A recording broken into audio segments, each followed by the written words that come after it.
आज artificial intelligence के युग में टेक्नोलॉजी को रिस्पॉन्सिबल तरीके से उपयोग में लाने की जरूरत है। पूरी दुनिया में एआई के नेगेटिव यूज को लेकर चिंता बढ़ रही है। भारत की स्पष्ट सोच है कि एआई के वैश्विक रेगुलेशन को लेकर हमें मिलकर काम करना चाहिए। डीप फेक समाज के लिए, व्यक्ति के लिए कितना खतरनाक है, इसकी गंभीरता को समझते हुए हमें आगे बढ़ना होगा। हम चाहते हैं कि AI should reach the people and it must be safe for the society. हम मानते हैं कि आतंकवाद हम सभी को अस्वीकार्य है। सिविलियंस की मौत कहीं भी हो निंदनीय है।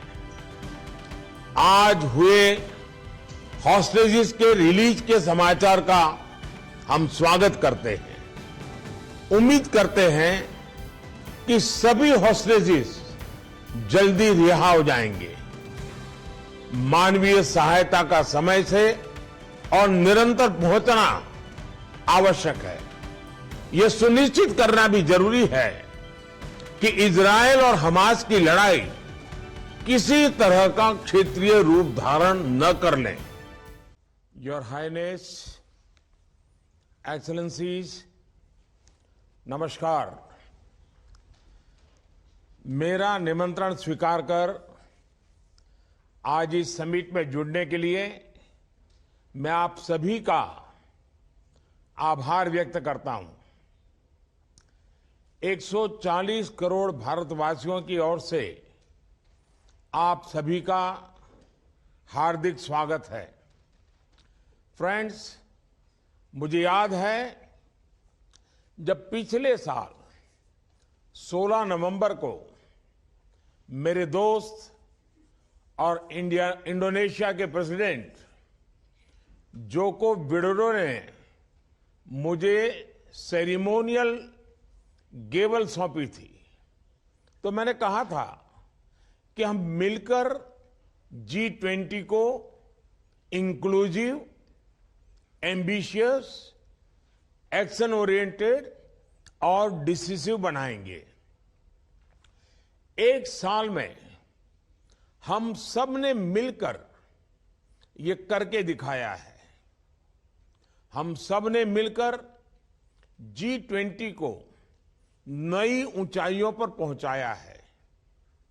अविश्वास और चुनौतियों से भरी आज की दुनिया में ये आपसी विश्वास ही है जो हमें बांधता है, एक दूसरे से जोड़ता है। इस एक साल में हमने one earth, one family, one future में विश्वास जताया है और विवादों से हटकर एकता और सहयोग का परिचय दिया है। वो पल मैं कभी नहीं भूल सकता जब दिल्ली में हम सभी ने सर्वसम्मति से G20 में अफ्रीकन यूनियन का स्वागत किया। G20 ने पूरे विश्व को इंक्लूसिविटी का जो ये संदेश दिया है वो अभूतपूर्व है। भारत के लिए गर्व की बात है कि उसकी प्रेसिडेंसी में अफ्रीका को आवाज मिली है। इस एक साल में पूरी दुनिया ने G20 में ग्लोबल साउथ की गूंज भी सुनी है।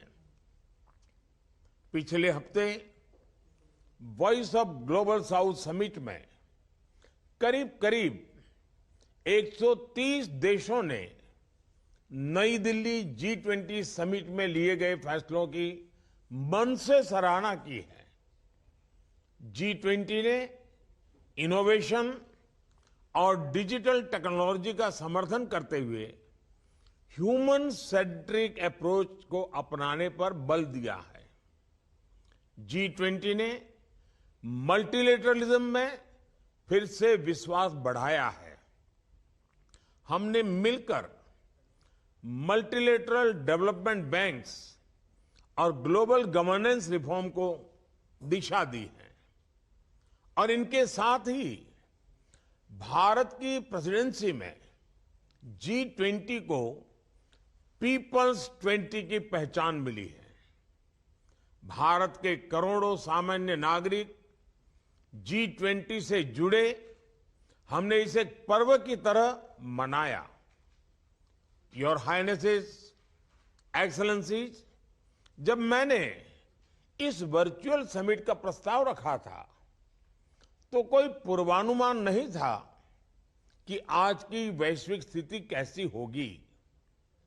पिछले महीनों में नई चुनौतियां उत्पन्न हुई हैं।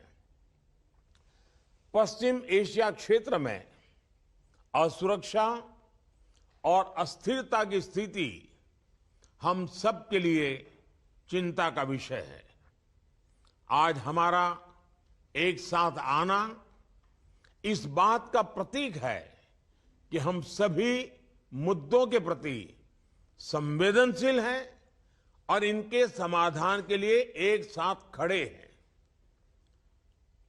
हम मानते हैं कि आतंकवाद हम सभी को अस्वीकार्य है। सिविलियंस की मौत कहीं भी हो निंदनीय है। आज हुए हॉस्टेजेस के रिलीज के समाचार का हम स्वागत करते हैं। उम्मीद करते हैं कि सभी हॉस्टेजेस जल्दी रिहा हो जाएंगे। मानवीय सहायता का समय से और निरंतर पहुंचना आवश्यक है। यह सुनिश्चित करना भी जरूरी है कि इजरायल और हमास की लड़ाई किसी तरह का क्षेत्रीय रूप धारण न कर ले। आज संकटों के जो बादल हम देख रहे हैं, वन फैमिली में वह ताकत है कि हम शांति के लिए काम कर सकते हैं।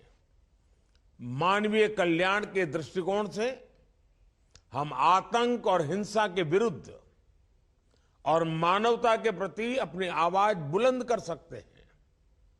आज विश्व की मानवता की इस अपेक्षा की पूर्ति के लिए भारत कदम से कदम मिलाकर चलने के लिए तत्पर है। फ्रेंड्स, 21वीं सदी के विश्व को आगे बढ़ते हुए ग्लोबल साउथ की चिंताओं को सर्वोच्च प्राथमिकता देनी होगी। ग्लोबल साउथ के देश ऐसी अनेक कठिनाइयों से गुजर रहे हैं जिनके लिए वे जिम्मेदार नहीं है। इस संदर्भ में समय की मांग है कि हम डेवलपमेंट एजेंडा को अपना पूर्ण समर्थन दें। ये जरूरी है कि ग्लोबल इकोनॉमिक और गवर्नेंस स्ट्रक्चर को बिगर, बेटर, इफेक्टिव, रिप्रेजेंटेटिव और फ्यूचर रेडी बनाने के लिए उनमें रिफॉर्म्स लाए जाए। जरूरतमंद देशों को समय से और आसान दरों पर सहायता सुनिश्चित करें। 2030 सस्टेनेबल डेवलपमेंट गोल्स में तेजी लाने के लिए अपनाए गए एक्शन प्लान को इंप्लीमेंट करें। फ्रेंड्स, भारत में लोकल लेवल पर एसडीजी में प्रगति का एक उत्तम उदाहरण है हमारा एस्पिरेशनल डिस्ट्रिक्ट प्रोग्राम। मैं G20 देशों को ग्लोबल साउथ को एस्पिरेशनल डिस्ट्रिक्ट प्रोग्राम के अध्ययन के लिए आमंत्रित करता हूं। आप देखिएगा कि कैसे इस एक अभियान ने भारत के 25 करोड़ लोगों का जीवन बदल दिया है। फ्रेंड्स, नई दिल्ली समिट में डिजिटल पब्लिक इंफ्रास्ट्रक्चर रिपोजिटरी बनाने का निर्णय लिया था। मुझे कहते हुए खुशी है कि रिपोजिटरी तैयार हो गई है। इसमें 16 देशों के 50 से भी ज्यादा डीपीआई जुड़ गए हैं। ग्लोबल साउथ के देशों में डीपीआई इंप्लीमेंट करने के लिए मैं सोशल इंपैक्ट फंड स्थापित करने का प्रस्ताव रखता हूं। भारत की ओर से मैं इसमें $25 मिलियन की प्रारंभिक राशि की जोड़ने की घोषणा भी करता हूं। मैं उम्मीद करता हूं कि आप सभी इस इनिशिएटिव से जुड़ेंगे। आज आर्टिफिशियल इंटेलिजेंस के युग में टेक्नोलॉजी को रिस्पॉन्सिबल तरीके से उपयोग में लाने की जरूरत है। पूरी दुनिया में एआई के नेगेटिव यूज को लेकर चिंता बढ़ रही है। भारत की स्पष्ट सोच है कि एआई के वैश्विक रेगुलेशन को लेकर हमें मिलकर काम करना चाहिए। डीप फेक समाज के लिए, व्यक्ति के लिए कितना खतरनाक है, इसकी गंभीरता को समझते हुए हमें आगे बढ़ना होगा। हम चाहते हैं कि AI should reach the people and it must be safe for the society. इसी अप्रोच के साथ भारत में अगले महीने ग्लोबल एआई पार्टनरशिप समिट आयोजित की जा रही है। मुझे विश्वास है कि आप सभी इसमें भी सहयोग देंगे। फ्रेंड्स, नई दिल्ली समिट में मैंने पर्यावरण संरक्षण के संबंध में ग्रीन क्रेडिट की बात रखी थी। आप जानते हैं कि भारत में हमने इसकी शुरुआत कर दी है। नई दिल्ली में लॉन्च किए गए ग्लोबल बायोफ्यूल्स अलायंस के जरिए हम कार्बन को कम करने के साथ साथ वैकल्पिक ईंधन के विकास को भी बढ़ावा दे रहे हैं। G20 ने प्रो प्लैनेट अप्रोच के लिए मिशन लाइफ यानी लाइफस्टाइल फॉर एनवायरनमेंट को मान्यता दी है। 2030 तक रिन्यूएबल एनर्जी को 3 गुना तक ले जाने का आह्वान किया है। क्लीन हाइड्रोजन के प्रति प्रतिबद्धता दिखाई है। क्लाइमेट फाइनेंस को बिलियन से ट्रिलियन ले जाने की जरूरत को पहचाना है। कुछ दिनों में यूएई में हो रहे COP28 के दौरान इन सभी इनिशिएटिव्स पर ठोस कदम उठाने की जरूरत है। फ्रेंड्स, विमेन एम्पावरमेंट पर एक नया वर्किंग ग्रुप भी बना है।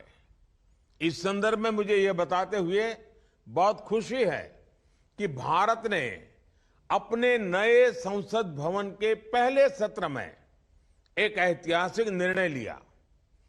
विमेन लेड डेवलपमेंट को मजबूती देने के लिए हमने पार्लियामेंट और स्टेट लेजिस्लेटिव असेंबलीज में महिलाओं के लिए 33% रिजर्वेशन का निर्णय लिया है। फ्रेंड्स, मैं अपना वक्तव्य यहीं समाप्त करता हूं।